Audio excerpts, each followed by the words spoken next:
Paul is an avid CrossFitter who came to me with low back and right hip pain associated with his shift to his right when squatting. What I want to show you today is just how much problems at the hips can be associated with the presence of low back pain.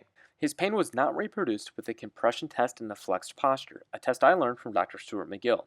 His pain, however, did come out when extending back and rotating side to side, as well as lying on his stomach and lifting his right leg. When screening his FABER test, notice how far his left knee can drop, whereas his right hangs in the air, signifying restricted right hip mobility. We used the kettlebell weight shift drill, 5 for a 5-second hold, to help open the hip, which cleared up that side-to-side difference upon retesting, and led him to no longer having pain when lifting his right leg. We then stood up and looked at his extension with rotation test that brought out pain earlier, and he no longer had any pain, showing how involved his right hip was for his low back pain.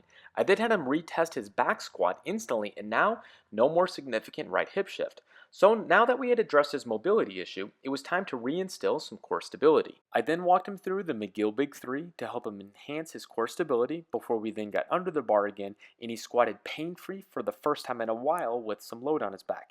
Also without that hip shift to the right anymore, as you can see, showing we were on the right track.